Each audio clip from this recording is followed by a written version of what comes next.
Attorney Cheryl Adami Molina, si Attorney Cam sa Usapang Legal. Usapang Legal.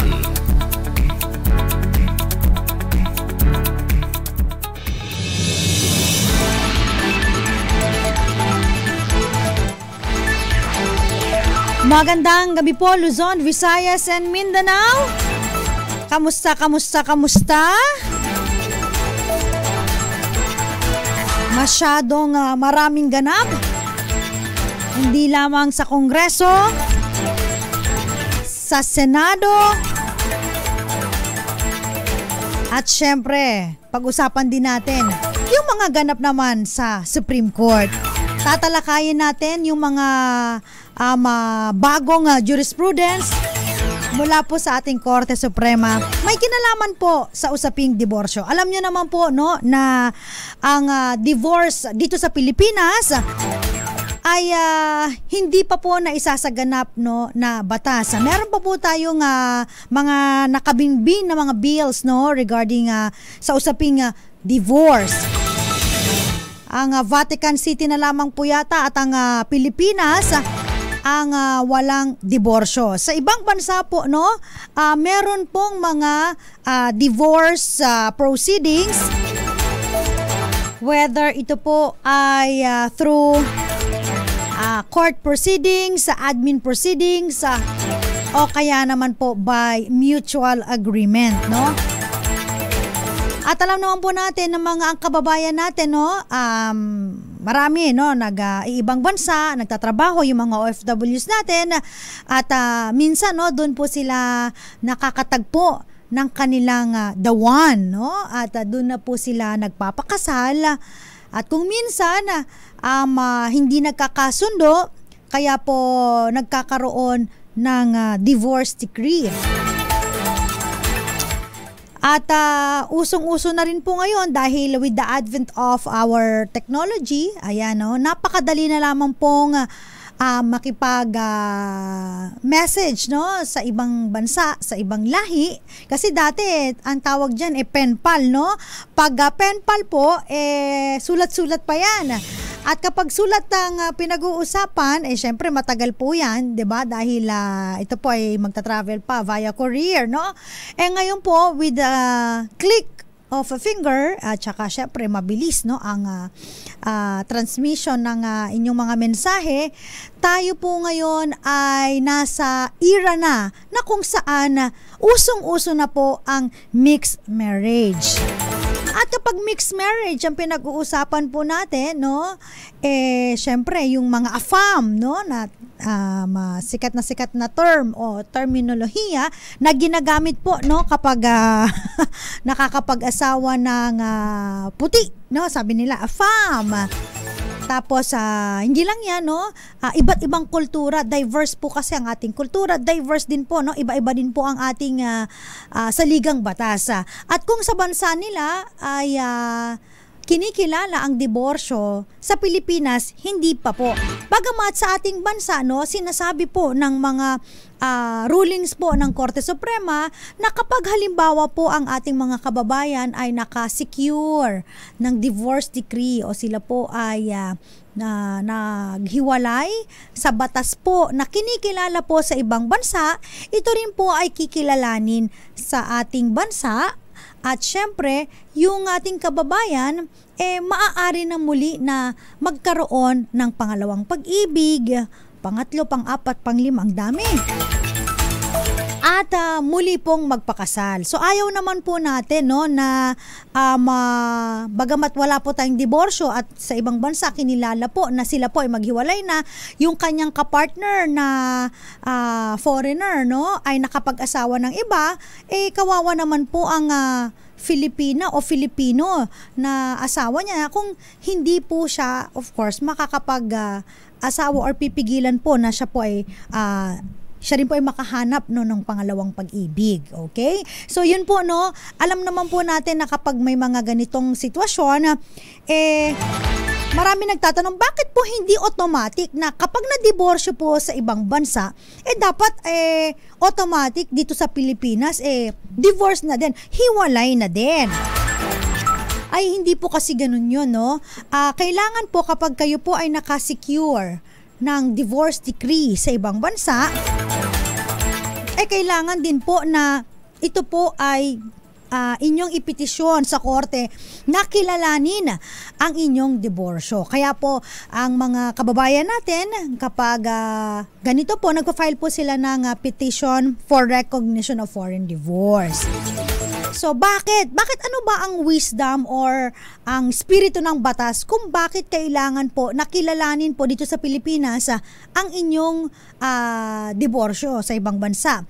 Bagamat wala pong diborsyo dito sa Pilipinas, kailangan po makita ng korte. Dahil nga po, sa mga jurisprudence natin, pinapayagan po ang ating kababayan na muling mag-asawa kapag siya po ay nakasecure ng divorce sa ibang bansa, no?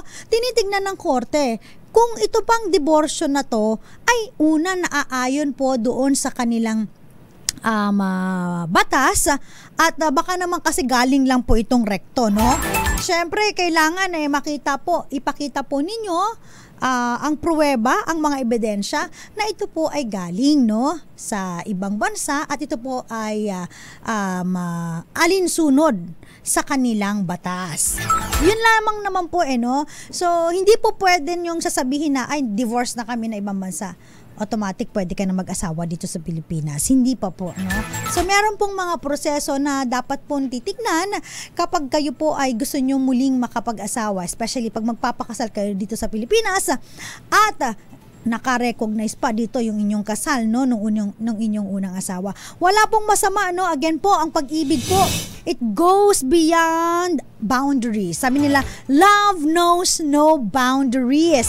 Tama, di ba, no? Dahil nga marami na po ngayon sumisikat sa mga social media accounts, in fact sa mga TikTok accounts, sa mga reels, di ba, no? Lalong-lalo na kapag ang kababayan natin ay nakapag-asawa ng AFAM, no? Kadalasan po, no, mga Pinay ang nakakahanap ng kanilang foreign husband. Bakit nga, no, sa palagay nyo? Kasi kinikilala po ang mga Pinay, hindi naman po sa pagmamalaki at pagmamayabang, no, na isa sa magandang lahi. Sige, magbuhat tayo ng bangko. Kasi nga naman, 'di ba, pag lumalaban tayo sa Miss Universe, 'di ba? Pansinin mo, ang Pinay talagang wow, talagang may pinagmamalaki, not only sa ating body, but because ating brain, di ba? Sa ating pagrampa, yung mga ganun ba? So, kilala ang Pilipinas, hindi lang yun sa physical attributes. Kilala din po ang mga Pilipina na maasikaso, ayan, submissive sa ating mga husband. Hindi natin nilalahat. Pero meron akong napanood na mga in-interview kung bakit ang mga foreigners, European, or Americans, no, gusto nilang na makatagpo, no, at makapag-asawa ng isang Filipina just because, no, maraming nagsasabi sa kanila na ang mga Filipina daw po ay maasikaso, mapagmahal, hospitable, at marami pang magagandang attitude at behavior. Yun. So, isa po yun. So, pag ganito po, no, na minsan, kapag okay na, no, nagpakasal na, minsan lumalabas yung mga pwedeng cultural indifferences. Ayan, meron ding mga language barrier na minsan hindi magkaintindihan o kaya naman, no, nawala yung spark, 'di ba? So, nagdi-divorce, naghihiwalay. So, pag ganitong nangyayari, again po, pinapayagan po ng batas ang ating mga kababayan na mag-file ng petition for recognition of divorce at makapag-asawa pong muli. Okay? Sa ilalim po ng ating batas. Ngayon, ang tanong, meron po kasing isang jurisprudence na lumabas, no, noong September 20, 2024 tungkol po sa kung saan merong isang nag-file ng recognition of divorce, pero yung kanyang divorce po ay hindi galing sa foreign courts. 'Di ba? Pag halimbawa sa atin po, 'di ba? Annulment. Pag annulment po, dumadaan po 'yan sa korte. Tama, no? Pag dumadaan po sa korte, so nag-i-issue po ng annulment decree. Ayan. Ngayon, ito pong nag-file ng petition for recognition of divorce.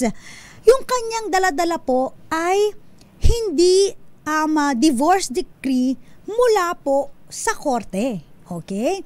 So ngayon, challenge po ng soldier natin, ng ating Solicitor General. Siyempre, ang soldier natin, no, laging pinapangalagaan ang of course, yung family. Tapos, kapag may mga in conflict, no, doon sa ating batas, talagang tinitingnan nila kung ano nga ba ang tamang interpretasyon pagdating po sa recognition of foreign divorce. So ngayon, sabi niya, no, itong Filipino citizen by the name of Ruby Nang, siya po ay nag-asawa ng isang harigato gozaimasu, ayan, isang Japanese national na si Akihiro, no? At sila po ay kinasal dito po sa Pilipinas sa may QC noong taong 2004. Okay. Later, sila po ay pumunta sa Japan, no? Doon na po sila nanirahan at hindi po naging maganda ang kanilang samahan. So sila po ay naghiwalay at nakakuha po sila ng divorce decree by mutual agreement. Okay? So ito pong ang divorce decree na to ay hindi po galing sa korte mula po sa Japan, bagkos ito pong divorce decree ay by mutual agreement. So hindi siya dumaan sa proseso na kung saan nagkakaroon po ng mga divorce decree na galing po sa korte. Okay, so ngayon po, itong divorce decree by mutual agreement ay inisyu po, no, sinertify po ng Embassy of Japan. So nagkakawa sila ng divorce certificate na inisyu po ng Japanese Embassy. Ngayon po, itong Sinang, dahil nga po, nabanggit ko kanina, kahit po ikaw po ay nakakuha ng divorce sa ibang bansa, especially pag dito ka kinasal, kailangan, kasi mag-a-appear sa record mo, nakasal ka, married ka, no? Kailangan pa rin po ng yung petition for recognition, ipa-recognize mo pa rin dito ang divorce mo.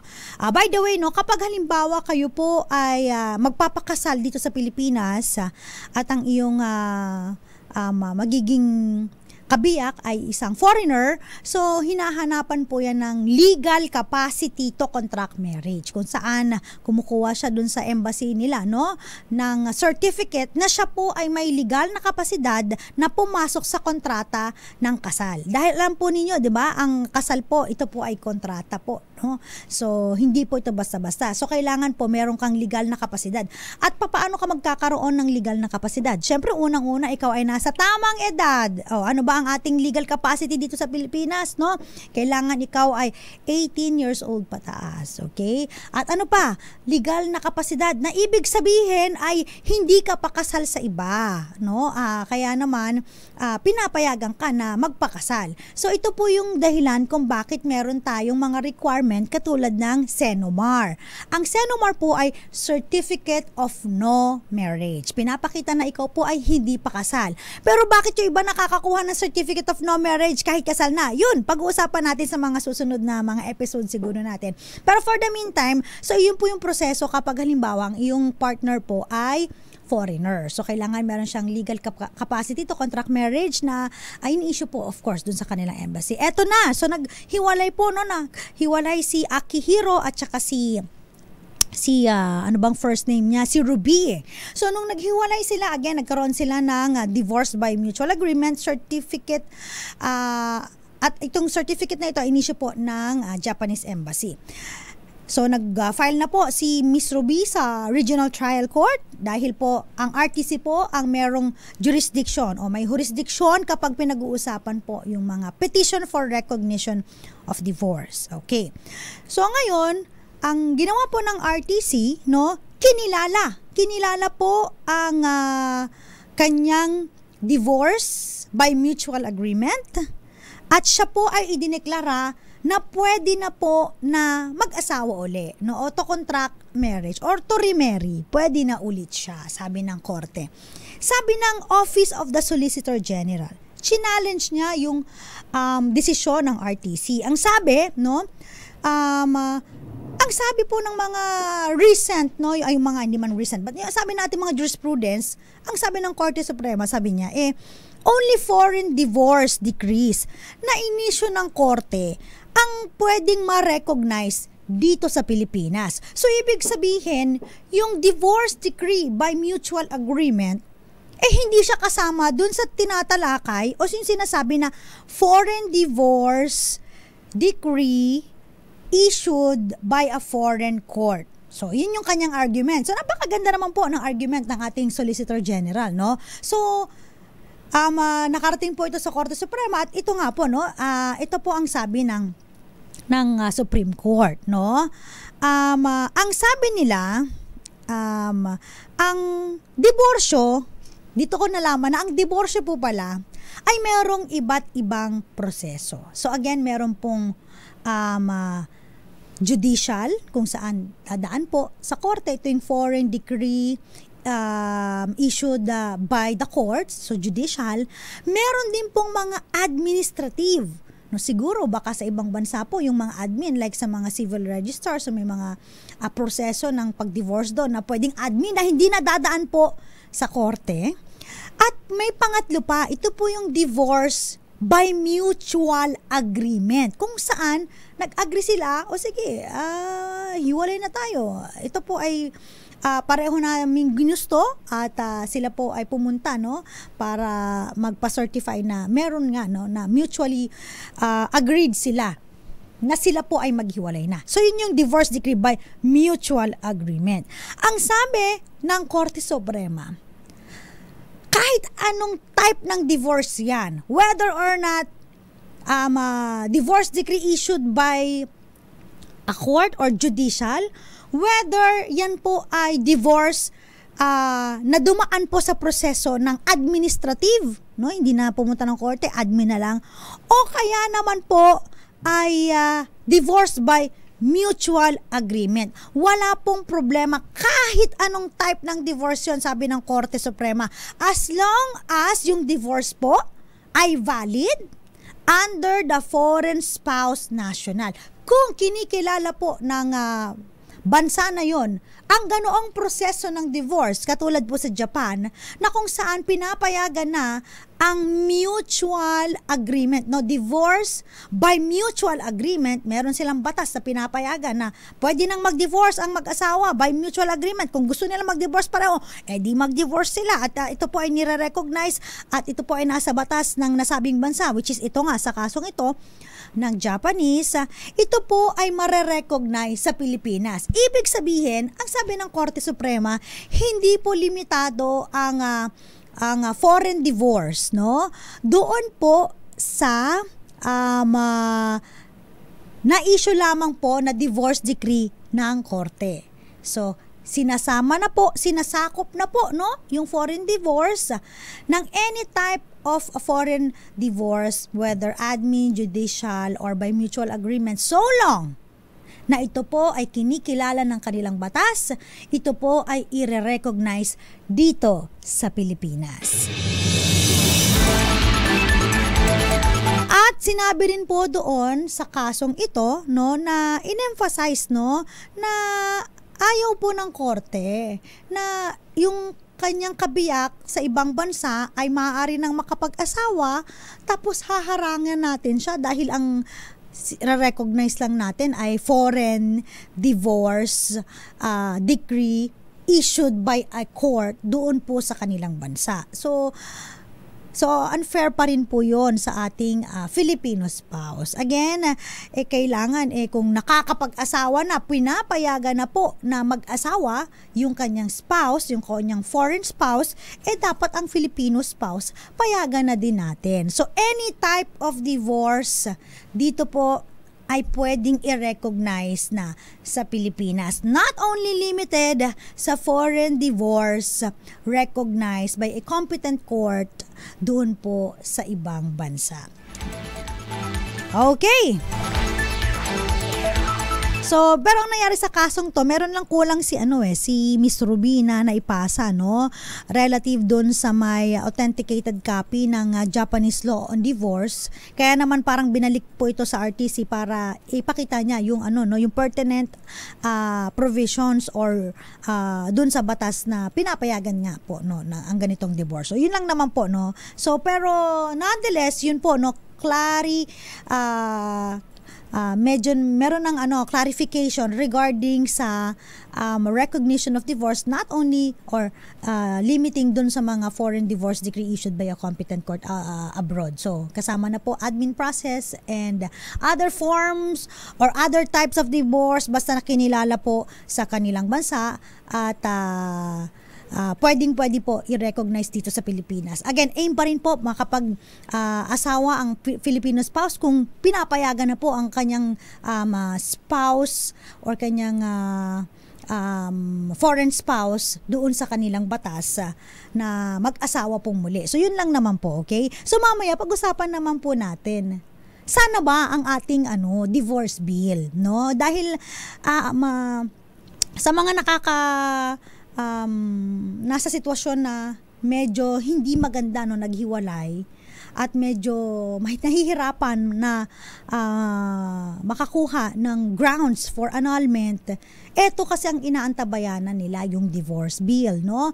Dahil mamaya tatalakayin natin ano ba yung mga nasa sa loob ng divorce bill natin, no? Medyo busy pa po kasi yung ating mga kongresista kaya medyo hindi pa ito siguro ang kanilang priority. Pero nonetheless, no, ito po ay nandun na, no? Matagal na po itong bill na to sa Kongreso at kahit papaano umuusad naman po. Pero as long as, no, happy ka naman sa marriage, okay naman, no? Maganda naman po yan. Pero kung meron kang mga kakilala, kaibigan na hindi okay pagdating yung kanilang relasyon, no, hindi happy ang kanilang marriage, baka naman pwede kang makinig at mag-share dito, no, ng inyong mga kuro-kuro opinion or i-share mo rin po ang ating Facebook Live para naman po marami pang mga kababayan natin ang magkaroon ng impormasyon o kaya naman po edukasyon pagdating po sa usaping diborsyo. Ayan. Kasama pa rin po sa usaping legal si Attorney Cam mamaya.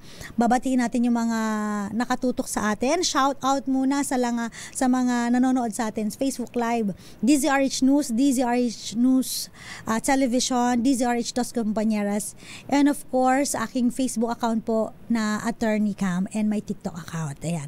Kasama pa rin po, babalik po para sa DZRH, una sa Pilipinas, una sa Pilipino. Ako po si Attorney Cam. Oras po natin, eksakto en punto, 7:00 ng gabi.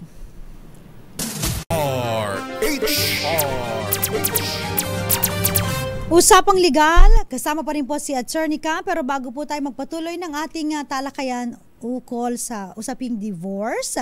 Ito muna, meron pong report mula po kay RH27 Noche Kakasa, actress, businesswoman na top 7 most wanted person sa iba't ibang kaso, arestado po sa Pasay City. Sino ba ito, Noche? Noche, ibalita mo nga, Noche Kakas. Attorney Cam, inaresto ang isang actress at negosyante sa patong-patong na kaso sa lungsod ng Pasay. Kinilala ang actress, businesswoman na si alias Neri na misis ng isang kilalang banda. Ayon sa report ng Southern Police District, ang 41 anyos na actress ay pinusatan sa basement convention center sa isang mall sa lungsod. Batay sa record ng Southern Police District, nasa 7th most wanted person si alias Neri sa kasong 14 counts sa paglabag sa Securities Regulation Code na may 126,000 pesos ang pensa bawat kaso, habang ang kaso pang syndicated estafa batay sa warrant of arrest ay walang nakasaad na piyansa. RH27 Noche Kakas, DZRH. Una sa Pilipinas, una sa Pilipino. Naku, parang kilala ko na yung sinasabi mo, Noche Kaka. Salamat, Noche, no? Kilalang actress, businesswoman, top 7 most wanted person sa iba't ibang kaso, arestado sa Pasay City.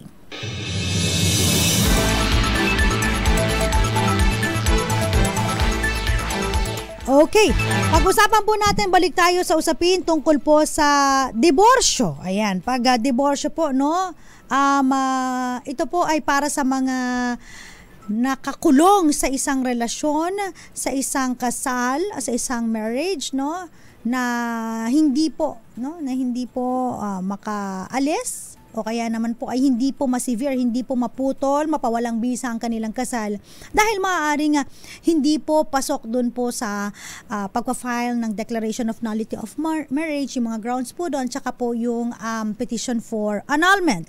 Pero po sa ating divorce bill, bakit nga ba marami pong nag-aabang, no, sa batas na ito, no? Dahil po sa ating divorce bill, sinasaad po dito, no, na yung tinatawag na absolute divorce ay maaari na pong kilalanin dito sa Pilipinas kung ito po ay may sasabatas, kung saan po, no, na ang isa o kaya po pareho sila, no, na mag-file ng diborsyo, yung parties, to the effect na sila po ay babalik sa status ng pagiging single at pareho po sila na makakapag-asawang muli, or meron po silang right to contract a subsequent marriage or to remarry, no, na mag-asawa po muli. Ngayon po, no, sa annulment po kasi, no, hindi po pwedeng nagkakaroon ng collusion. Collusion in the sense na nag-uusap ang both parties kung papaano ang kanilang gagawin, ang kanilang ipepresent sa korte, no, na sila po ay nagkakaroon ng sabwatan, kumbaga, para mapawalang bisa ang kanilang kasal. So parang ganun po, no. Medyo matindi po ang collusion, no. Pag nakita po na meron pong collusion, hindi po ginagrant ang petition for annulment, no. At eto nga po, no, dito sa divorce bill, yung grounds po na nilaid down sa divorce bill ay marami po, no, parang too many to mention. Ayan. Pag sinabi po kasing annulment, no, petition for annulment, tsaka po Declaration of Nullity of Marriage, meron lang po itong mga grounds.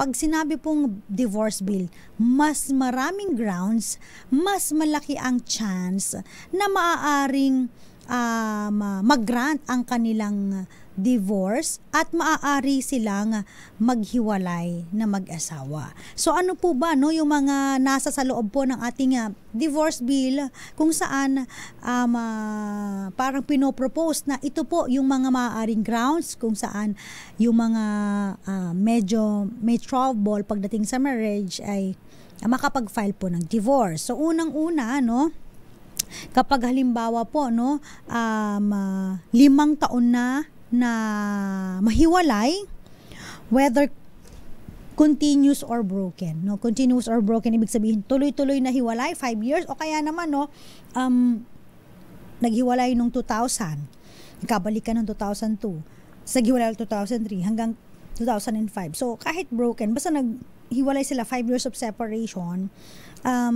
without a judicial decree of separation, po pwede po, no? Kasi po, sa ating batas po, meron tayong tinatawag na legal separation, no? Pag legal separation, ito po ay separation of bed and board. Ang bed and board, ibig sabihin, hiwalay sila sa kama, hiwalay sila sa bahay. Ganun po ang legal separation. Pero nananatili na sila po ay kasal at hindi hiwalay. Nagets nyo po yun, no? Parang gulo, no? Legal separation, legally separated, pero kasal pa rin. Ano ba yan? So, ganun po, no? Kailangan lang po, para mapawalang bisa ang kasal, you have to file petition for annulment or declaration of nullity of marriage. Pero kapag may divorce po, kung halimbawa meron na kayong 5 years of separation, kahit wala pong judicial decree of separation na ini-issue, yung legal separation, maaari po kayong mag-file for divorce. Yan po ang nakalagay, no? Nakapaloob dun sa proposed bill natin. So, ano pa ba? So, meron pong mga grounds po ang legal separation. So kung halimbawa pumasok yung grounds mo sa legal separation, maaari ka nang mag-file ng divorce. Ano ba yung mga sinasaad po sa ating legal separation, no? Na andun po yung repeated physical violence, no? Or grossly abusive conduct directed, of course, dun sa kanyang asawa o kaya sa common child or child ng petitioner. Ibig sabihin, no? Binubugbog, no? At hindi lang ikaw, pati yung iyong anak, no? Maaaring anak niyong dalawa or anak lang ng babae. So may mga ganun po kasing sitwasyon na dalaga, parang ina sa pagkadalaga and then nag-aasawa. Tapos hindi lang ikaw binubugbog, pati yung iyong anak, no, sa pagkadalaga ay nabubugbog. So ground for legal separation, pwede rin po maging ground for divorce, no? Kasama na rin po, of course, yung physical violence or moral pressure to compel the petitioner para magbago po ng relihiyon o kaya political affiliation. Halimbawa, no, ito ang kanyang relihiyon. Iba rin ang iyong relihiyon. Pinipilit mo siya na sumapi sa iyong relihiyon kahit ayaw niya man niya. So, maaaring kasama rin po yun, no? Pwedeng makapag-file ng divorce kasi ito po ay nasasaad din sa legal separation. O kaya naman po, no, ikaw po yung spouse mo ay ina-attempt na ma-engage ka sa prostitution o kaya pati yung anak mo, no, sinasubject ka for kung ano-ano mga sexual inducement or yun po, no, corruption, pwede po na mag-file ka ng divorce. Ano pa ba? Ayun, kapag halimbawa po, no, ang iyong spouse ay nagkaroon ng final judgment kung saan siya po ay nakulong of more than 6 years, no? Pwede na ground for legal separation. And then yung drug addiction, no, lagi pong nagja-drugs and habitual alcoholism, ibig sabihin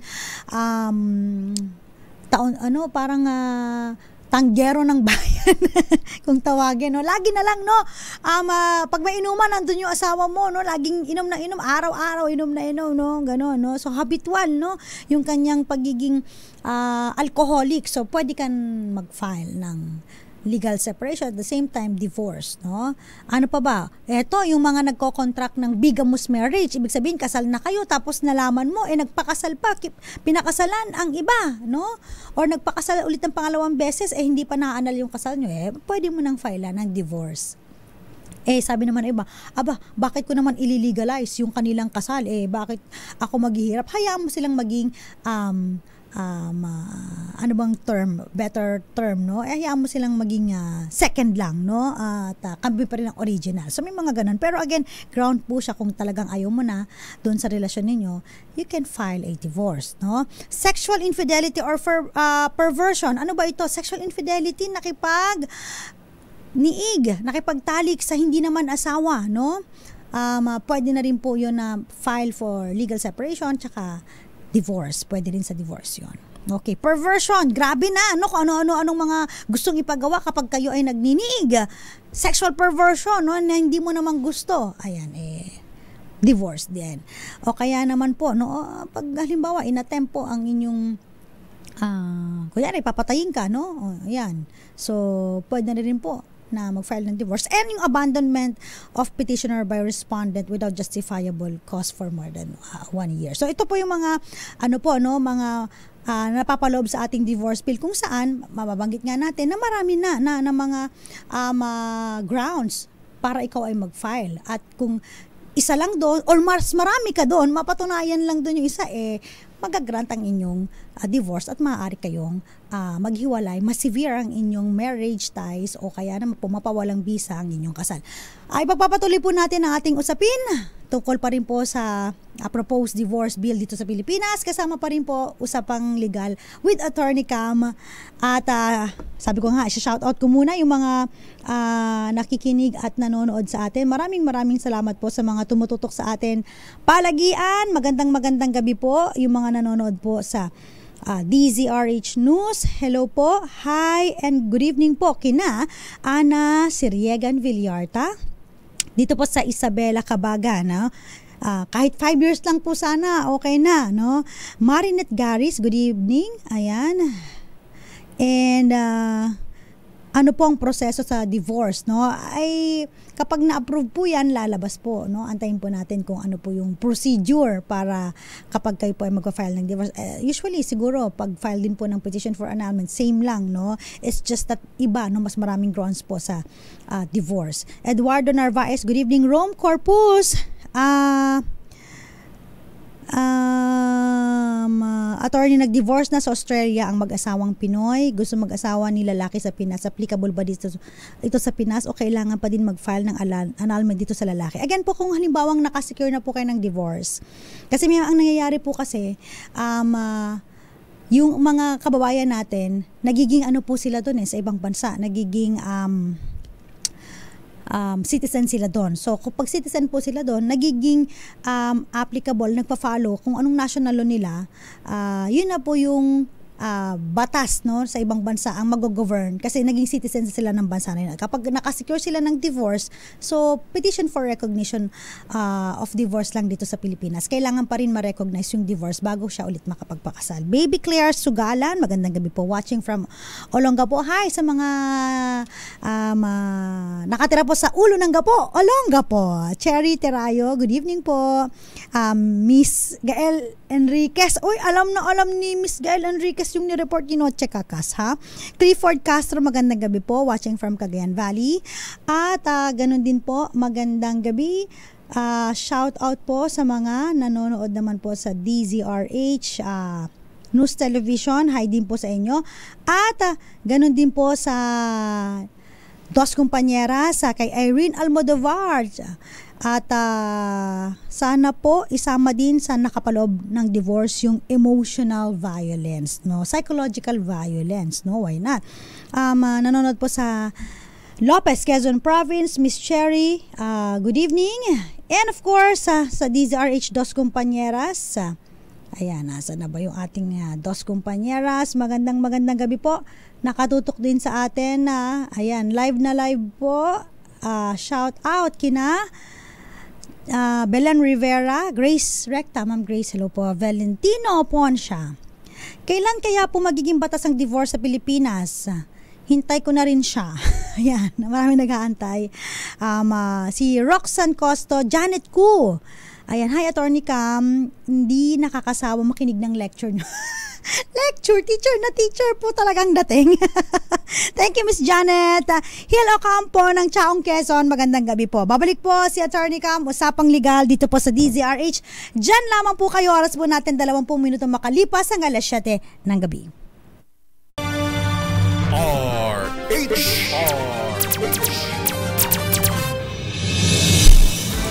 Usapang legal, kasama po si Attorney Cam sa DZRH, una sa Pilipinas, una sa Pilipino. Siyempre, pinag-uusapan po natin, may kinalaman po sa usaping diborsyo. Kanina pinag-usapan na po natin kung ano po ba yung napapaloob sa ating divorce bill. Bagamat hindi pa po ito napapatupad at hindi pa po naisa sa batas, ito po ay nakabinbin pa po, no, sa ating Kongreso. At nakakapaloob din po doon, kanina nasabi na natin, no, kapag may grounds po for legal separation, ito po ay maaaring maging grounds na din po for divorce. Kasama na rin po, of course, you know, kapag halimbawa po, no, yung nabanggit natin, nakakuha ka ng divorce decree sa ibang bansa, yan. Yan po ay ground na rin po para sa diborsyo dito sa Pilipinas. Ito yung isa pa na nakalagay po sa ating divorce bill na maaaring maging ground for divorce, no? Irreconcilable marital differences. Parang naririnig ko lang to sa ibang bansa, no? Or irreparable breakdown of marriage despite earnest efforts at reconciliation. So halimbawa, no, talagang hindi na kayo magkasundo, no? Ito yung laging ginagamit or gasgas na sa mga ibang bansa, Hollywood actors, no, na hindi na talaga sila magkasundo. So irreconcilable differences, yan lagi sinasabi, no. So ito magiging grounds na rin siya for divorce kasi po sa petition for annulment, no, pag ang gasgas naman po natin sa annulment at saka doon sa lagi yung parang declaration of nullity of marriage, no, yung tinatawag natin na gasgas naman po is the psychological incapacity, no. Ito naman po irreconcilable marital differences, o kaya naman po, no, yung irreparable breakdown of marriage, pero despite, meron silang provision na despite earnest efforts at reconciliation. So, titignan muna siguro kung magkakaayos pa ba, magkakabati ba, or kung hindi na talaga, so magka-grant yung divorce. Ito pa. Ito yung hindi nakalagay sa atin, ano. Meron pong mga sa petition for annulment or declaration of nullity of marriage, meron pong mga religious sector kung saan sila po ay nag-aanal or nagkakaroon po ng dissolution of marriage, no? Ito po sa divorce natin, kapag nagkaroon po or nakasecure kayo ng marriage annulment or dissolution, na-authorize po ng church or any religious entity or a marriage termination duly authorized by customs and practices traditionally recognized. Kung halimbawa sa mga kababayan natin na nasa malalayang lugar, yung mga nasa bundok talaga, no? Sila po ay meron doong tradisyon na kahit sila ay mag-asawa, tapos may tradisyon sila na ganito, no? Naghiwalay sila. So, pwede po yun na gamitin na rason para makasecure din po ng diborsyo. So, kinikilala na po, no, yung dissolution of marriage by a religious sect or entity, o kaya naman po, no, yung mga customs and practices na traditionally po ay ginagawa at ino-observe po ng ating mga indigenous cultural community. So, pag pumasok po sa divorce, baka itong provisions na ito, kasama na din po, no? Papayagan na din po sila na makakuha ng divorce. So, ganun po, no? As if nakakuha din po sila ng diborsyo na inisyu ng competent court po. Parang ganun, no? Yung bigat na nakuha nila na marriage dissolution sa kanilang religious sect or entity o kaya doon sa kanilang cultural community, indigenous cultural community. So, maaaring ito po ay maging ground for divorce, no, sa ating batas. Napakabilis po ng oras. Maraming salamat po. Sana po ay meron po kayong mga natutunan sa ating usapang legal. At mamaya abangan po ninyo si Elanie Bensalba o si Cheska Jega Wabadilla para sa usapang kalusugan naman po. After ng usapang legal, usapang kalusugan. Pero bago po ako magpaalam, tayo po muna ay tatanggap ng isang flash report. Flash Report! Flash Report! Kalungkot po ito. Tao inararo ng isang delivery close van sa Quezon City. Nagbabalik si Noche Kakas. Noche, balita mo nga ito, Noche. Yes, Attorney Cam, tatlong babae ngayon ay nasa ilalim nitong delivery close van matapos mabangga ng close van dito sa may 13th Street, Victoria sa Quezon City. Sa ngayon ay may dumating ng rescue team at kailangang makuha agad itong tatlong babae na hanggang sa ngayon ay kalunos-lunos yung sinapit at sinisikap na ng rescue team na mahugot itong tatlong babae na nasa ilalim pa rin ng delivery close van. Noche? Detalye, yes, Attorney Cam. Oo, saan bahagi ito ng Quezon City, banda? Dito sa may Victoria at sa 13th Street. Hindi pa tukoy itong ating source kung anong barangay nakakasakop, pero ito yung 13th Street sa Victoria, Quezon City, Attorney Cam. Sige, bato ka lang dito kapag meron ng mga update, no, kung bakit nga ba nangyari ang insidente ito. Nawalan ba ito ng ang banggit sa atin ng ating source ay possible na nakatulog yung driver. Naku po, yun ang sinasabi natin. Ng delivery close van, Attorney Cam. Pero mamaya magbibigay pa tayo ng update kaugnay nga dito sa sinapit ng tatlong babae na hanggang ngayon ay nasa ilalim pa rin ng delivery close van sa 13th Street, Victoria sa Lungsod, Quezon. Balik sa iyo, Atty. Cam. Maraming salamat, Noche Kakas. Muli po tatlong babae hinararo ng isang delivery close van dyan po sa Quezon City. Flash Report. Flash Report! Muli po magpapaalam na po si Attorney Cam. Follow me on TikTok para sa mga iba pang katanungan. Sumasagot po si Attorney Cam doon. Hanapin nyo lamang po. Para po sa DZRH, una sa Pilipinas, una sa Pilipino, oras po natin, alas 7:31 ng gabi. 2 or more symptoms?